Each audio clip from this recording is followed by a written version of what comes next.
तो बहुत सारे भाइयों को ना एक क्वेश्चन आता रहता है कि ये जो अपनी टाटा नैनो है ये क्या एक अनरिलायबल कार है, बहुत बार मतलब बार बार खराब होती रहती है। तो एक ये भी दिक्कत है, बहुत सारे भाइयों को ना मैकेनिक ही नहीं मिल पाता, उन्हें प्रॉब्लम पता ही नहीं चल पाती, जिसकी वजह से उनकी टाटा नैनो बार बार खराब ही होती रहती है। मेरी नैनो अभी तक 60,000 के आसपास चल चुकी है।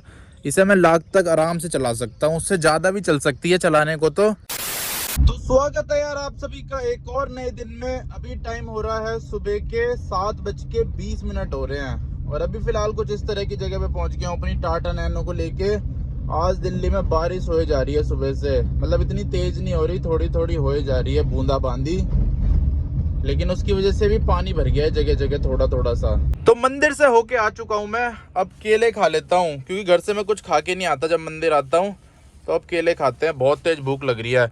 सुबह उठ के पहले मैं जिम गया, फिर घर जाके नहा के फिर आया हूँ मैं मंदिर। लगभग मैं 4:30 बजे उठा था, फिर 5 बजे मैं जिम गया, 5 से 6 मैं जिम में था, फिर जिम से आके नहा के 7 बजे निकला हूँ मंदिर आने के लिए।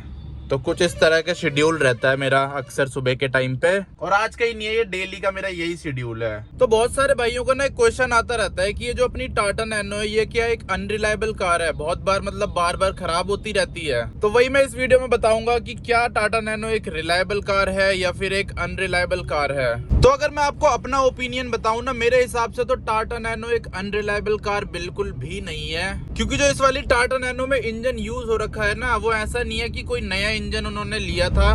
टाटा एस गोल्ड का इंजन लग रखा है इसमें, जो कि आज तक भी चले आ रहा है। नैनो डिसकंटिन्यू हो गई लेकिन टाटा एस गोल्ड डिसकंटिन्यू नहीं हुआ, वो अभी भी बिक रहा है मार्केट में। और अगर जिन भाइयों को पता नहीं है टाटा एस गोल्ड किसे बोलते हैं, तो Tata S gold pickup truck है, छोटा सा, छोटा हाथी भी बोलते हैं उसे हमारे यहाँ। यहाँ पे रेड लाइट तो है नहीं कहीं पे, चलो तोड़ देते हैं। तोड़ते क्या है, रेड लाइट है ही नहीं।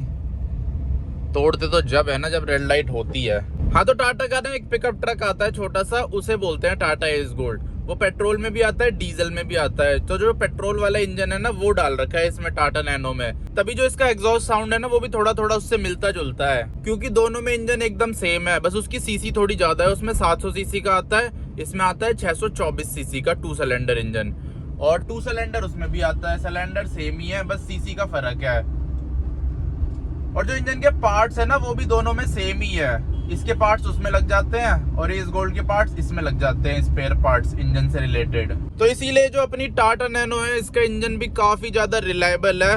ऊपर से आजकल जो टाटा की गाड़ियां आ रही हैं या अदर कंपनीज की गाड़ियां आ रही है, मेरे को तो लगता है उनसे ज्यादा ही रिलायबल है ये अपनी टाटा नैनो।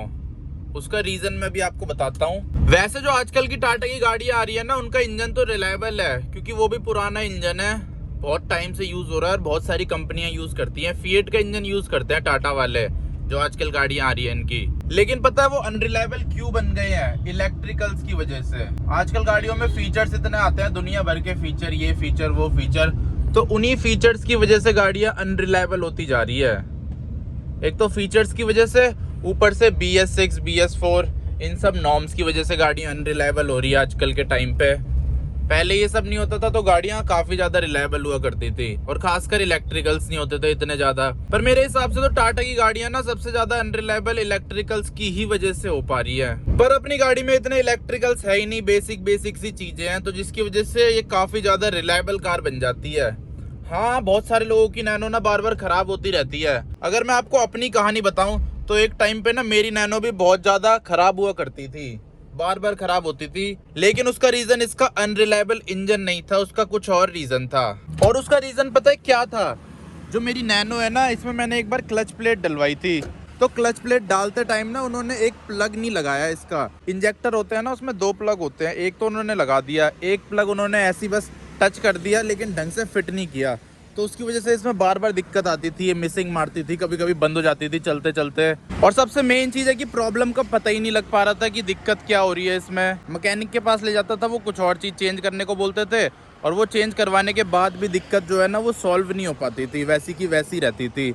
फिर लास्ट में मैंने एक मैकेनिक को दिखाया था, इलेक्ट्रिशियन थे वो, तो उन्होंने पता लगा ली 1 मिनट में ही। और फिर जब से वो प्लग टाइट हुआ है आज तक मेरी नैनो बंद नहीं हुई है, मस्त एकदम चलती जा रही है। तो एक ये भी दिक्कत है, बहुत सारे भाइयों को ना मैकेनिक ही नहीं मिल पाता, उन्हें प्रॉब्लम पता ही नहीं चल पाती, जिसकी वजह से उनकी टाटा नैनो बार बार खराब ही होती रहती है। और फिर वो सोचते हैं कि इसका इंजन अनरिलायबल है, गाड़ी अनरिलायबल है, लेकिन ऐसा बिल्कुल भी नहीं है। गाड़ी अनरिलायबल नहीं है, इंजन भी इसका अनरिलायबल नहीं है, लेकिन वही अगर आपको अच्छा मैकेनिक ही नहीं मिल पाएगा, आपको पता ही नहीं चल पाएगा कि गाड़ी में दिक्कत क्या है, तो फिर आप और चीज़ें चेंज करवाते रहोगे और प्रॉब्लम आपकी सॉल्व नहीं होगी, वैसी की वैसी ही रहेगी।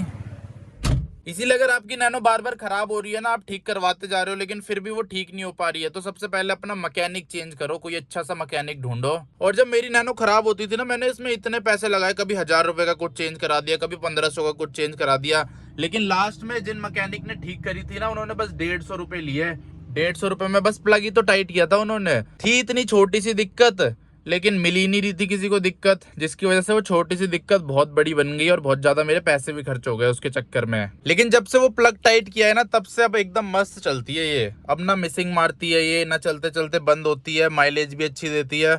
उस टाइम माइलेज भी कम दे रही थी, कभी कभी पिकअप छोड़ देती थी, बहुत सारी दिक्कतें आ रही थी। अब वही है, वो मेन प्लग था, इंजेक्टर का प्लग था, कभी कभी वो टच हो जाता था तो चल जाती थी, फिर कभी उबड़ खाबड़ रास्ते में वो थोड़ा लूज हो जाता था तो ये मिसिंग मारने लग जाती थी, बंद हो जाती थी।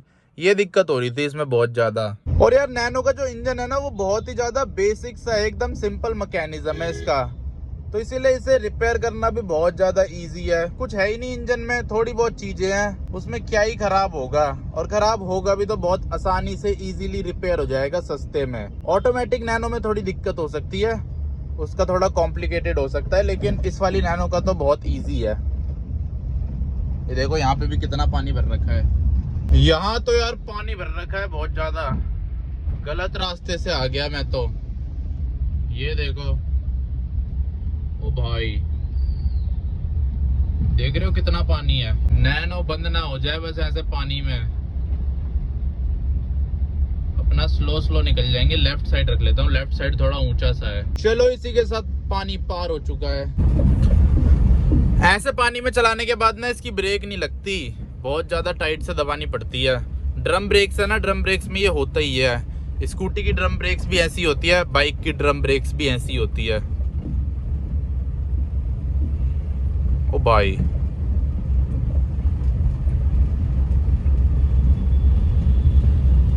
और यार एक और चीज है कि लोग ना, बहुत सारे लोग मेंटेनेंस नहीं करते अपनी गाड़ी की, जिसकी वजह से ना अगर आप रिलायबल इंजन की भी मेंटेनेंस नहीं करोगे टाइम टाइम पे, तो वो भी अनरिलायबल बन जाएगा।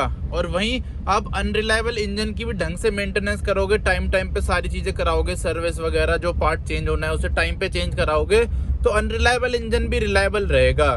तो एक ये भी चीज होती है। बहुत सारे लोग होते हैं ऐसे, गाड़ी ले लेते हैं फिर सर्विस कराते ही नहीं है, बस ऐसे ही चलाते रहते हैं मेरी तरह। क्योंकि मेरी गाड़ी की भी सर्विस ड्यू हो चुकी है और मैंने अभी तक कराई नहीं है, ऐसे ही चलाए जा रहा हूँ इसे रोज रोज। इसकी सर्विस करानी पड़ेगी, जल्दी से जल्दी करा दूंगा 1-2 हफ्ते में, वरना खराब हो जाएगी फालतू में। फिर वही हो जाएगा, इंजन तो रिलायबल है लेकिन मैंने सर्विस ही नहीं कराई टाइम पे, तो फिर इंजन को भी हम दोष नहीं दे सकते, सारी गलती फिर मेरी हो जाएगी, इंजन की नहीं होगी, क्योंकि मैंने मेंटेनेंस टाइम पे नहीं करवाई इसकी। और हाँ, जो पहले की नैनो थी ना, 2009 मॉडल 10 मॉडल जब लॉन्च हुई थी, उस टाइम की जो नैनो थी उनमें फिर भी दिक्कतें आ सकती है, और उनमें भी दिक्कत इलेक्ट्रिकल्स की वजह से ही आई थी। आग लग जाती थी कभी कभी किसी नैनो में, और भी दिक्कतें आ जाती थी जो कि ठीक नहीं हो पाती थी। तो इसीलिए वो वाली नैनो अवॉइड ही करना। 9-10 वाला मॉडल लेनी है तो थोड़ा ऊपर वाला मॉडल लेना, कम से कम 13 मॉडल 12 मॉडल तो लेना ही लेना, उससे नीचे तो मत ही लेना। 11 मॉडल 10 मॉडल 12 भी मेरे ख्याल से अवॉइड करना, 13 के बाद वाले ही लेना। क्योंकि जैसे जैसे लोगों का फीडबैक आया, कंप्लेंट्स आई, तो टाटा ने सॉल्व कर दी थी सारी प्रॉब्लम।